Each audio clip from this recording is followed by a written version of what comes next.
нам всегда следует почитать особый героизм тех, кто выдержал блокаду, кто защищал Ленинград ценой своей жизни.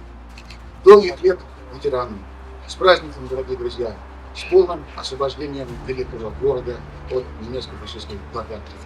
Я думаю, что мы все будем всегда помнить, мы будем чтить, мы будем всегда признавать и понимать то, что совершил наш народ.